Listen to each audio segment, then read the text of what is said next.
அவளை மிரட்டி அவ கழுத்துல தாலி கட்டியிருப்பான். அப்போ கூட அது பெரிய விஷயமா உனக்கு பட்டிருக்காது. உன் புள்ள பண்ண தப்புக்கு பழிய மகா மேலையும் அகிலா மேலையும் போட்டுட்டு அவங்களுக்கு என்ன தண்டனை கொடுக்கலாம் தானே யோசிச்சிருப்ப. இல்லனா ரிஜிஸ்டர் ஆபீஸ்ல அத்தனை பேருக்கு முன்னாடி மகாவையோ அவ தங்கச்சியோ திட்டி அசிங்கப்படுத்திருப்பியா? உன் பையன் மேலதான் தப்பு இருக்குன்னு எப்ப ஒத்துக்க போற? அவன் செஞ்ச தப்புக்கு அவனை எப்படி தண்டிக்க போற?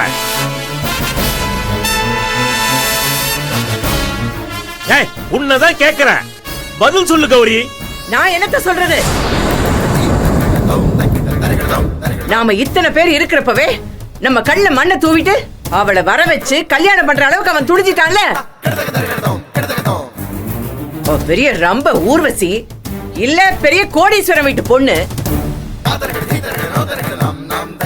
ஏன்டா அண்ணன் மாதிரியே அவனுக்கு புத்தி இப்படி போகுதோ தெரியல.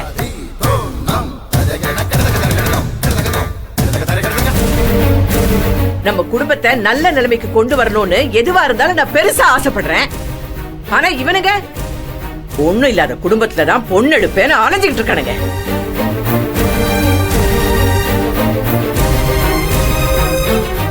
எவ்வளவு சொன்னாலும் இவனுங்களுக்கு புத்தி வர மாட்டேங்குது. நான் தான் என் தலையில அடிச்சுக்கணும்.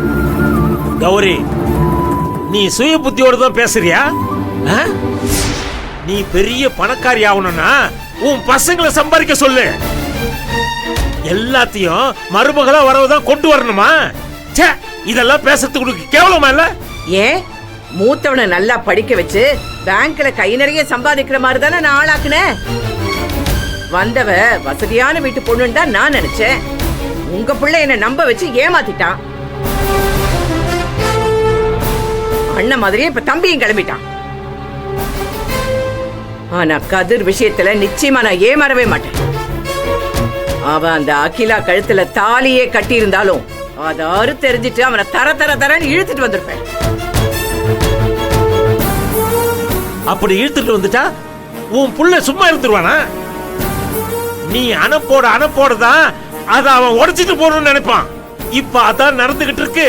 நீங்க என்ன வேணாலும் சொல்லுங்க, இன்னொரு தடவை இந்த கௌரி ஏமாற மாட்டா. நீ இப்படி சொல்ற, ஆனா கடவுளோட கணக்கு என்னன்னு யாருக்கு தெரியும் கௌரி? வாயை மூடுங்க. அந்த கடவுளே நினைச்சாலும் என் முடிவை மாத்த முடியாது. கதிருக்கு வசதியான வீட்டுல இருந்து தான் நான் பொண்ணு எடுப்பேன்.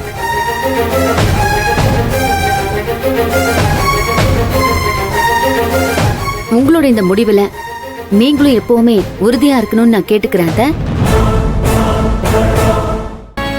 ஏன்னா என் தங்கச்சி தான் வேலை உண்டு தான் படிப்பு உண்டுன்னு தான் இருக்கா. உங்க புள்ள தானே அவளை டார்ச்சர் பண்ணிட்டு இருக்கான்.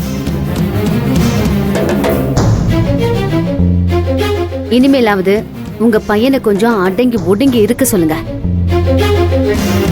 தயவு செஞ்சு அகிலாவை தொந்தரவு பண்ண வேண்டான்னு உங்க புள்ள கிட்ட கொஞ்சம் சொல்லி வைங்க. என் தங்கச்சி நான் கிழிச்ச கோட்டை தாண்ட மாட்டா. அதனால நீங்க உங்க புள்ளைய கொஞ்சம் பத்திரமா பாத்துக்கோங்க. கதிர் தப்பான முடிவெடுத்த உடனே அகிலா அவனை தேடி போனான். இன்னைக்கு அனுபவப்பட்டுட்டால அடுத்த தடவையும் இதே மாதிரி போவான்னு சொல்ல முடியாது.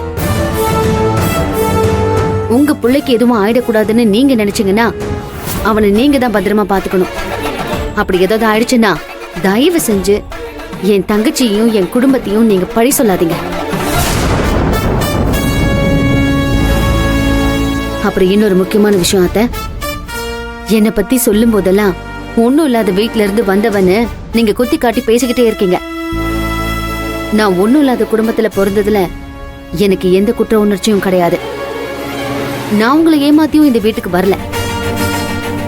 உங்க மருமகளா உங்க ஆசையை நிறைவேற்ற வேண்டியது என்னோட கடமை.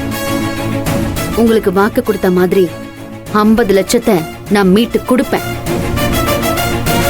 அதோட கூடி சீக்கிரம் கம்பெனி ஆரம்பிச்சு அது மூலமா நிறைய சம்பாரிச்சு கொடுத்து உங்களோட அந்த மனக்குறையையும் நான் போக்கிடுவேன். நீங்க எதையும் நினைச்சு கவலைப்படாதீங்க.